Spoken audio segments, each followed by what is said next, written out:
Pranit Group vari Ixora 2.5, 3 and 3.5 BHK ultra luxurious apartments JNTU Hyderabad. మరిన్ని వివరాలకి ఈ కింద నంబర్ని సంప్రదించండి. లడ్డు కల్తీ నెయ్యి వ్యవహారంలో కీలక పరిణామం చోటు చేసుకుంది. లడ్డులో కల్తీ నెయ్యి వ్యవహారం అన్నది రాష్ట్ర వ్యాప్తంగా కూడా సంచలనంగా మారినటువంటి పరిస్థితి. అయితే ఆ యొక్క కల్తీ నెయ్యి సంబంధించి అనేక ఏవైతే ఆ డైరీలు ఉన్నాయో ఆ డైరీకి సంబంధించినటువంటి వారినంతా కూడా సిట్టు బృందం అదుపులో తీసుకుని విచారించి రిమాండ్కి తరలించినటువంటి పరిస్థితి.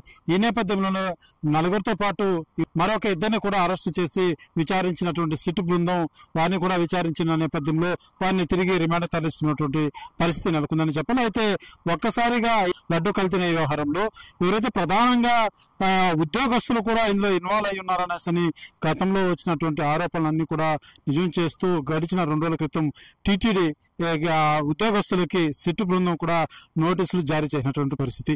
ఈ యొక్క లడ్డు కల్తీ నెయ్యి వ్యవహారంలో ఉద్యోగస్తులు ఎవరైతే మార్కెటింగ్ విభాగంలో పనిచేసేటువంటి సూపరింటెండెంట్ స్థాయి అధికారులు కూడా ఈ యొక్క నగదు రూపంలో లావాదేవీలు జరిగాయంటూ కూడా నిర్ధారణకు వచ్చినటువంటి సిట్టు బృందం వాళ్ళకు నోటీసులు కూడా జారీ చేసినటువంటి పరిస్థితి మనం చూస్తున్నాం. సిట్టు కార్యాలయం ఈ యొక్క సిట్టు కార్యాలయానికి ఆ ఉద్యోగస్తులంతా కూడా తీసుకొచ్చి విచారించేటువంటి పరిస్థితి మాత్రం నెలకొందని చెప్పాలి. ప్రస్తుతం వారిని ఎప్పుడు తీసుకొని వస్తారు, ఎప్పుడు అదుపులో తీసుకుంటారు ఇప్పటికైతే సిట్టు బృందం అయితే మీడియాకు వెల్లడించినటువంటి పరిస్థితి లేదు.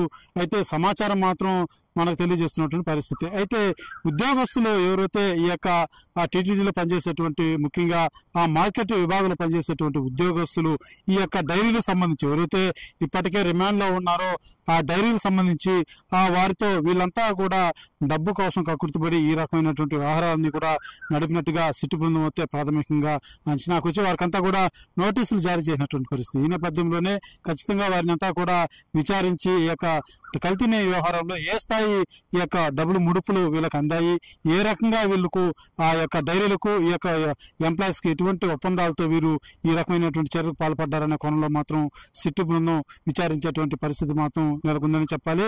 అయితే ఈ ఎవరైతే సూపరింటెండెంట్ స్థాయి అధికారులు ఉన్నారో వారే కాకుండా కింది స్థాయి ఉద్యోగస్తులు ఎవరైతే కింది స్థాయిలో ఉన్నటువంటి ఉద్యోగస్తులు కూడా సహకరించినట్టుగా తెలుస్తుంది. వారి పట్ల కూడా సిట్టు బృందం అయితే విచారించేటువంటి పరిస్థితులు మాత్రం కనబడుతున్నాయని చెప్పాలి. అయితే ఈ కల్తీ నెయ్యి వ్యవహారం అన్నది రాష్ట్ర వ్యాప్తంగా కూడా పెను సంచలనం రేగినటువంటి పరిస్థితి. ఎందుకంటే తిరుమల లడ్డు అనేది ఎంతో ప్రాధాన్యత కలిగినటువంటిది. అటువంటి లడ్డులో ఈ యొక్క కల్తీ నెయ్యి వ్యవహారానికి వీళ్ళంతా పాల్పడడం అనేది పెద్ద చర్చనీయాంశం మారింది. ఇదంతా ఈ లడ్డు వ్యవహారం అనేది భక్తులకు ముడిపడినటువంటి విషయం కాబట్టి ఇది పెద్ద చర్చనీయాంశంగా కూడా మారినటువంటి పరిస్థితి. ఈ నేపథ్యంలోనే ఈ యొక్క కల్తీ నెయ్యి వ్యవహారాన్ని నిగ్గు తేల్చే విధంగా అయితే సిట్టు బృందం అయితే ఆ యొక్క కూపిలాగి ఎవరెవరైతే సంబంధించినటువంటి అధికారులు కావచ్చు, ఆ డైరీ సంబంధించినటువంటి వారు కావచ్చు, వాళ్ళందరినీ కూడా పూర్తి స్థాయిలో విచారించి చర్యలు చేపట్టే దిశగా అయితే ప్రారంభించిందని చెప్పాలి. అయితే ఈ నేపథ్యంలోనే ఈ యొక్క ఉద్యోగస్తుల పాత్ర మాత్రం ఏదైతే గతంలో కూడా ఏదైతే ఈ యొక్క కల్తీ నెయ్యి వ్యవహారం వెలుగులోకి వచ్చినప్పటి నుంచి కూడా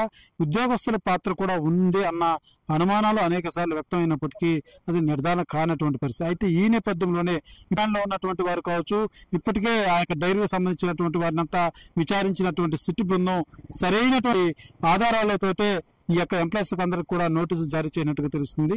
ఈ నేపథ్యంలోనే వాళ్ళని ఎప్పుడు అదుపులో తీసుకోబోతారనేది మాత్రం ప్రశ్నార్థకంగా మారింది. పోయేటువంటి 2-3 రోజుల్లో కూడా ఆ ఉద్యోగస్తుల్ని ఈ యొక్క సిట్టు కార్యాలయానికి తీసుకొచ్చి విచారించేటువంటి అవకాశాలు కూడా ఉన్నాయనేసి కూడా ప్రాథమికంగా మనకు అందుతున్నటువంటి సమాచారం. కెమెరా కోటితో సురేష్, RTV, సిట్ కార్యాలయం. మరిన్ని వీడియోస్ కోసం ఛానల్ ని సబ్స్క్రైబ్ చేయండి. లేటెస్ట్ అప్డేట్స్ కోసం వాట్సాప్ ఛానల్ ని ఫాలో అవ్వండి. ఆ లింక్ డిస్క్రిప్షన్ లో ఉంది.